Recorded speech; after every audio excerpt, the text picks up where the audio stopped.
So here it's different for different demands. So in a way, it wasn't just the adjustment to the demands of postgraduate study, but actually adjusting to a totally different way of doing, where so many different things was different from what you were used to. Tova, for you? Yeah, it's actually similar to that. Culturally, you have to adjust, and socially, you have to adjust, and it took me a while to actually do that. Then on the issue of how things work in the system, that is where the challenge was really. Because I was not used to a decentralized way of having information and doing stuff. I was coming from a background where everything has been centralized. You get everything done in the department. But here I have to go to international office. I have to go to the department and stuff like that. So I quickly have to adjust. It was time consuming but also very confusing to find your way in, on campus and to navigate all the administrative and bureaucratic processes. And those things take a lot of energy. And in a way, I think make it even more difficult to adjust. I even noticed that the people that we started together left because they could not really cope with some of the students. Because the demands were just too much. They've just decided that it costs and the benefits just doesn't weigh up in a way. That's very difficult. Anything else that you would like to add to that?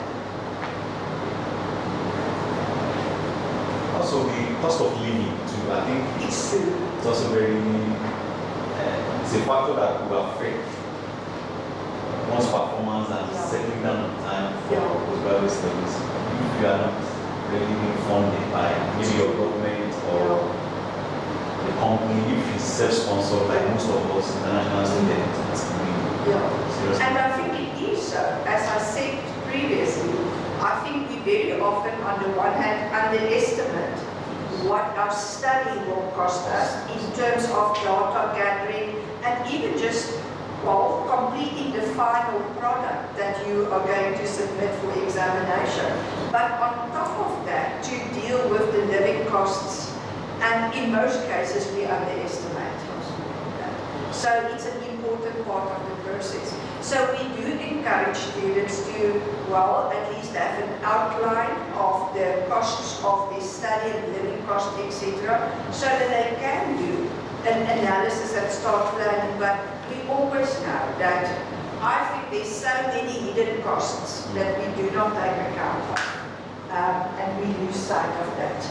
But if we just look at some of these, something like the ability to communicate clearly, especially in the postgraduate environment, where a lot of the learning takes place in your interaction with your supervisor, but also with co-students. If you find it difficult to communicate clearly, so especially somebody who still have to adjust to working in a different language, it's even more challenging for them, because we need that ability to communicate clearly, to write clearly, to present clearly, etc.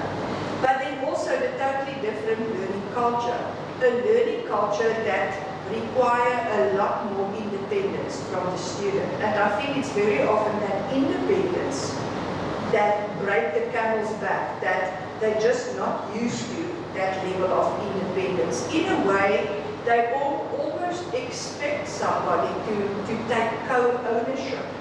And even though your supervisor is really committed to you as a student and to your project, it's still your project.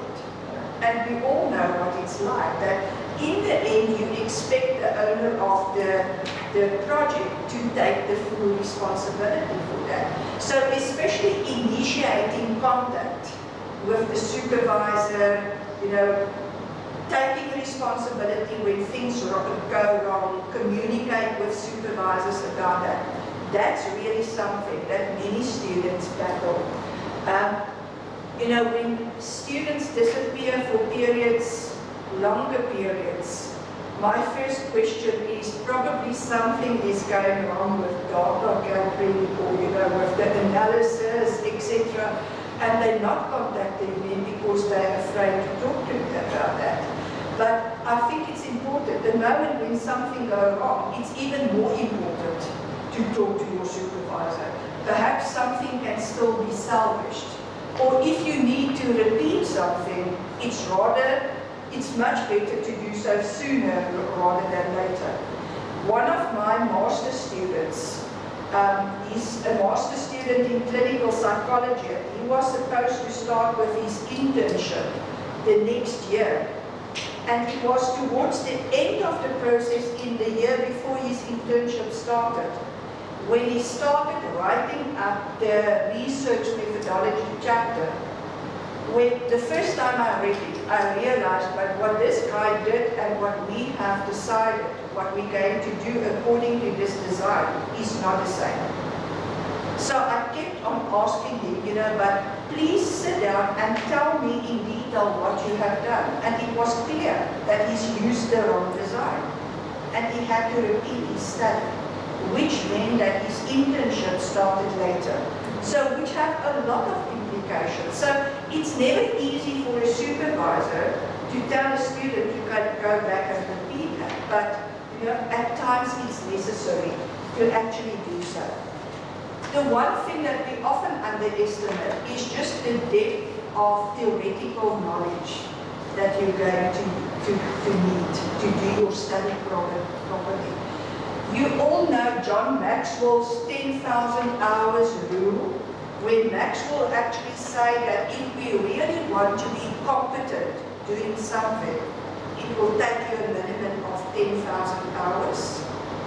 And in many ways, when it comes to research methodology, when it comes to your theory, your specific topic, I'm not going to say exactly 10,000 hours, but what I want to say, keep that in the back of your mind. Just ask you whether half an hour a day is going to be enough to help you to develop the type of expertise that you want to do so.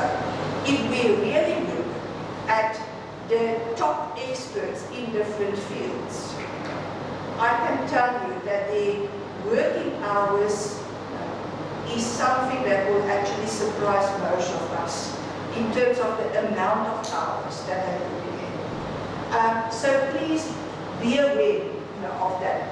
I'm also just quickly referring to academic writing difficulties because I know there are many students who find it quite easy to do the reading, to execute the empirical part of a study.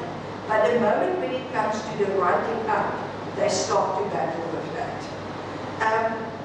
But there's help for that as well. It is so you need some guidance in the process, but the best way is to make a start. And I think for many of us, we tend to be a bit perfectionistic. We don't want to write before we feel that we've got, the clearest ideas, etc. But it's much easier to work from a draft, even if it's a very rough draft. But a white page is very often very, very friendly for most of us. And in a way, just reinforce all the anxieties and the fears and the resistance that we have. But also in terms of social need fulfillment. The fact that it takes a lot of time. So in many ways, our postgraduate students are also focused on, completing their studies, making sure that they do the best that they can. That very often their focus is not on social activities and staying connected to friends and family. And because of that, the postgraduate journey becomes a very lonely journey. In itself, the whole task of reading, writing, it's very often an individual task, which makes it very difficult to stay connected. So it just means that, especially if you're new on campus, the benefit is for somebody who's been on campus on undergraduate level or has already got a strong network that you socialize with. Your friends sometimes tend to be quite forgiving if they don't see you for a few months because they all know that busy with your studies. But if you're new on campus, to be able to fulfill your social needs, you need time to go out, to meet people, to build a network. And that's one thing that many students on campus don't have. So it's not that strange that in a research study on campus, it indicated that our postgraduate full-time students indicate the lowest level of social connectedness. Because in a way, they just feel that they never really became part of campus. They hear, they study, but the most frequent face that they see is actually the supervisor. And there are times when the last person that you want to see is the supervisor. Okay, roles and responsibilities. In the pack of handouts that you received, you will see there is one. Let's just say, if we go through that, it's the PowerPoint, and then you've got two other documents, careers and secrets of effective students, and then the one after that, that looks like this, is the roles and responsibilities of postgraduate students. So I've included this list just to give you an idea.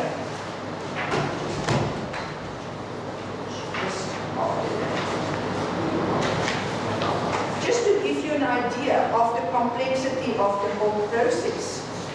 Starting with the whole process of at least making sure acquainting yourself with the admission requirements, the policies, the procedures, which plays a very important role. It's like really starting to play a game, but without having any clue of the rules of the game. So postgraduate studies have certain rules just like any other game. So there are usually certain policies, regulations in your faculty at a university that you need to be aware of. For instance, in terms of a master's study, how long do the department, the faculty allow you before you have to submit your proposal? Is there guidelines in terms of that? What happens, for example, if you do not comply with that guideline? Is there the opportunity to get an extension? Guidelines in terms of the role of the supervisor. How many supervisors do you need?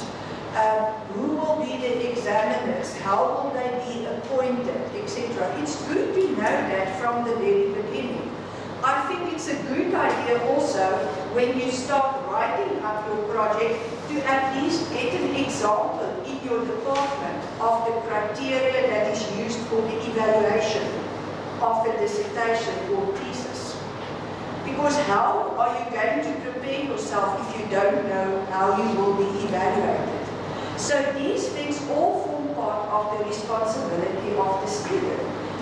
So if your supervisor do not provide it, then it's your responsibility to ask for that.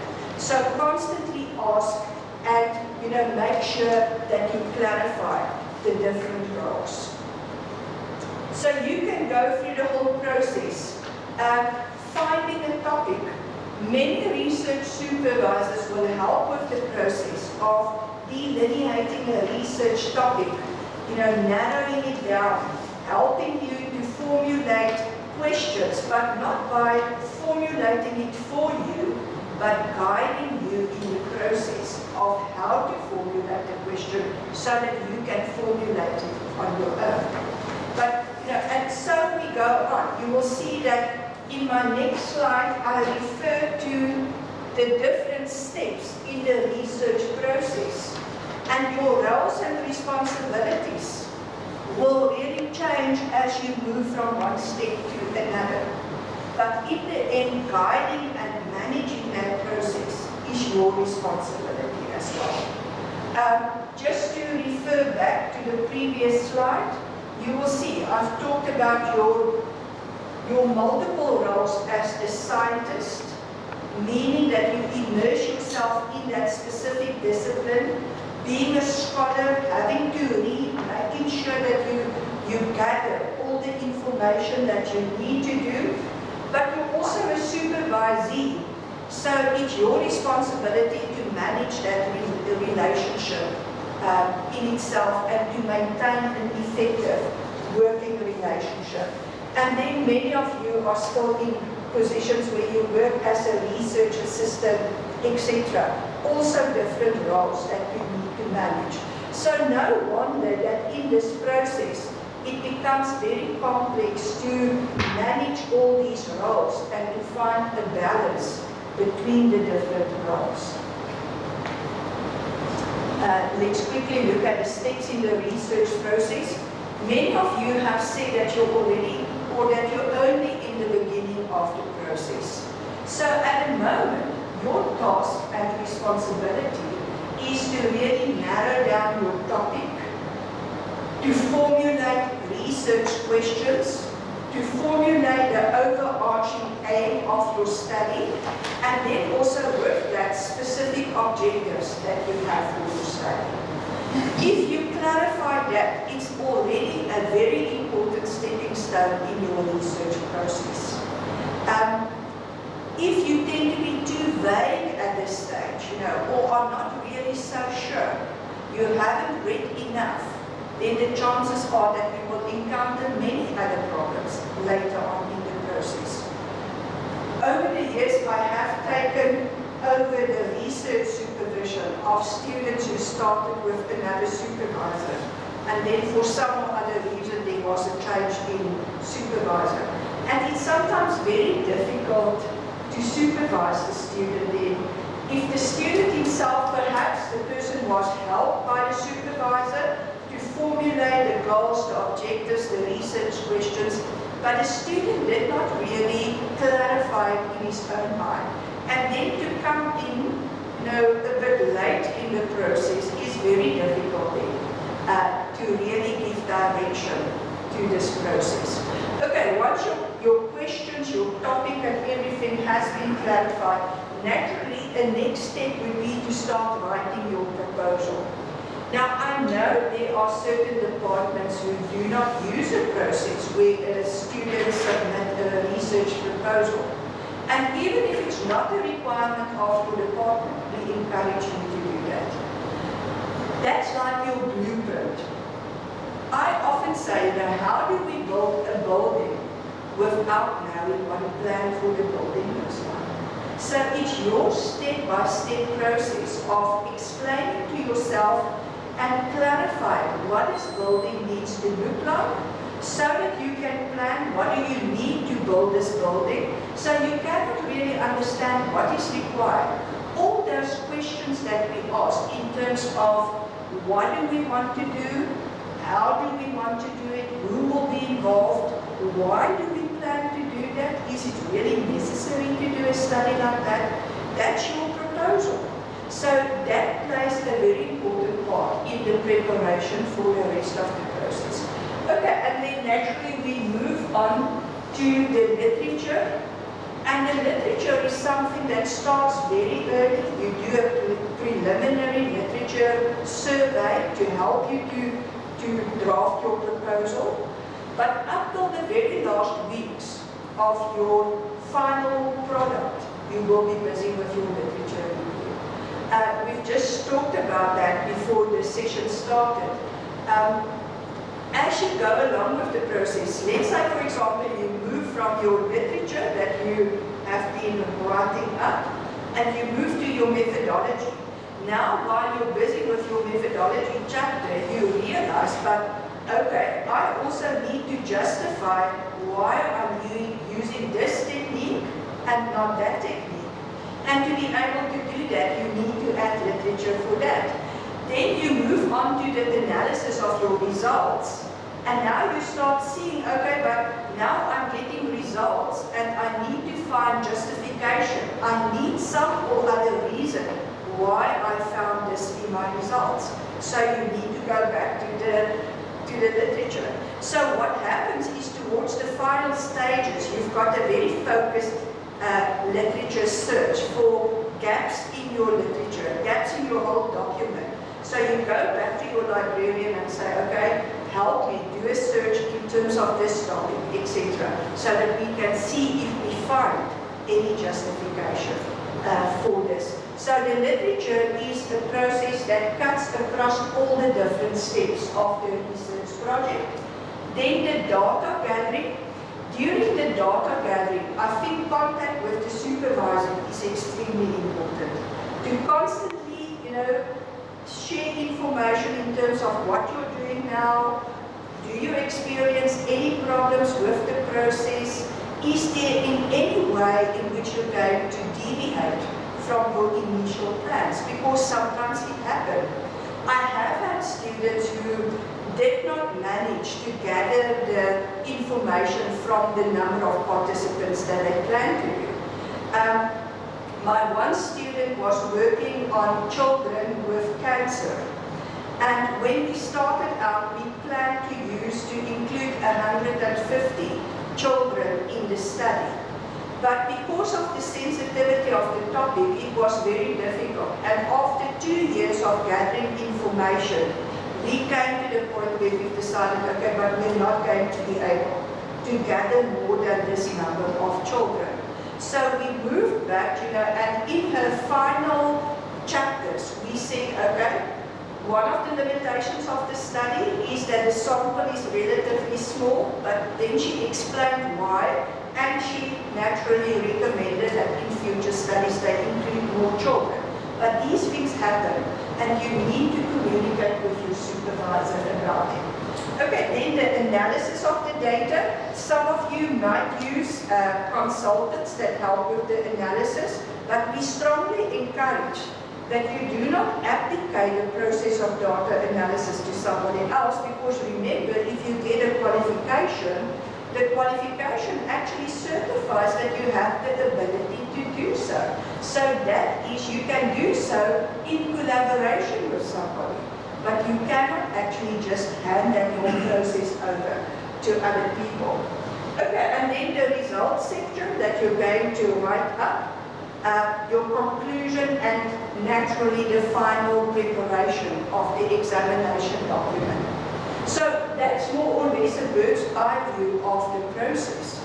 But what we encourage is that as soon as possible, you start writing up what you're doing.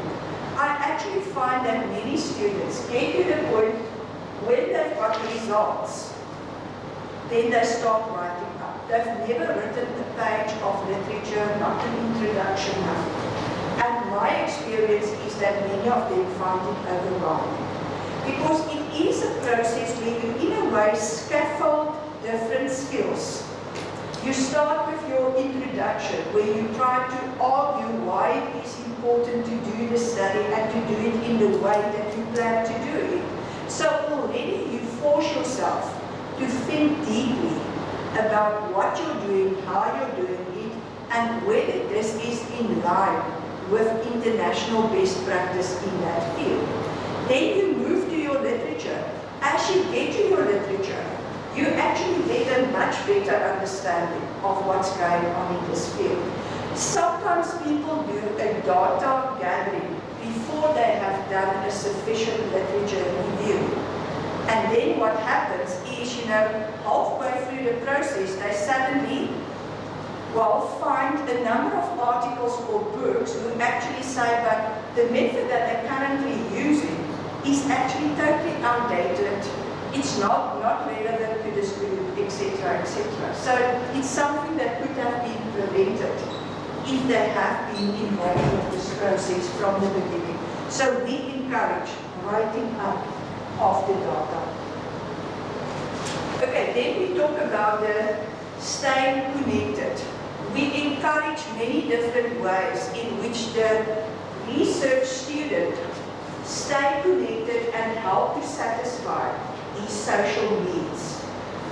On the one hand, the supervisor plays an important role. It's very helpful if you work in a whole group of students, like in certain departments or research centers on campus, where there's a whole group of masters, PhDs, and postdocs who works together in a cohort. It helps quite a lot to stay connected. But that's a luxury that the majority of our students don't have. Many of our students actually feel that this is a very lonely journey, like that picture that I showed you in the beginning, where they feel quite lost in the process. We would really like to invite you over the rest of this year. There will be almost weekly presentations on different topics. And even if you feel that it's something that, is not that relevant to you, if you do have the time, please come and attend, because that's where you're going to meet students from other faculties. You might find somebody, who share a lot of interests, etc. with you. But make use of the opportunities that's provided to postgraduate students. And also look at your current support networks. How can you utilize them most effectively? I've got many postgraduate students who, like Gerard, actually work in a private practice where time is money, you can't take time off, but who make regular appointments to see one another once a month and get together and socialize. Make appointments with your family, with your friends, to make sure that you stay connected. It's not going to happen by chance, and gradually, you feel that your relationships are slipping away from you, and you feel very lonely. There are really times where just being able to share with somebody else, this is my topic, this is where I am, this is how frustrated I am with the process, or with the supervisor, or with my own inability to focus at the moment. That in itself helps quite a lot. What we plan to do at the postgraduate school is to start a Google group for our postgraduate students. So I'm still trying, to find a person who can help us to set that up. I'm looking at a postgraduate student who has just completed his PhD, because I think it's important to have a dynamic person who can drive something like that. But if students in this Google group could at least share ideas, just have somebody else to say, okay, you know what, I'm writing up my literature and it's really so frustrating. Or I've just been to my supervisor and again she asked me to change something, and perhaps what I have now is much closer to the very first draft that I showed her 3 months ago, because that's the type of experiences that we have. And we need to share that with somebody. It's part of the journey. Okay. But then I would also encourage you to look for friends beyond other postgraduate students. I always talk about our need for fresh faces. Sometimes, you just need to have a conversation that does not revolve around academics, being a postgraduate student, etc. So look for places, whether it is at church or start doing something. I remember in the last 6 months of my own PhD, I joined Run and Walk for Life. And I often say, if it wasn't for Run and Walk for Life, that hour that I took out of my schedule 3 times a week helped me to maintain my momentum and to build the stamina. And it was such a joy to be there and to talk to people who's not interested in an academic life, who have different lives that at times at that stage felt much more interesting than my own. Okay, then working with your supervisor. As I said, a very critical process. Remember, in many ways, your supervisor becomes like your own agent. A supervisor looks out for your interest. And as I said, even though the supervisor do not take ownership of that project, he constantly works to promote the benefit of the student and also to promote that specific project. So that's very important, to make sure that you communicate clearly. We encourage that you start, that supervisors, and we do so when we do supervisor training as well, that a supervisor has like a code of conduct that you agree with the student. We don't want to talk about the supervision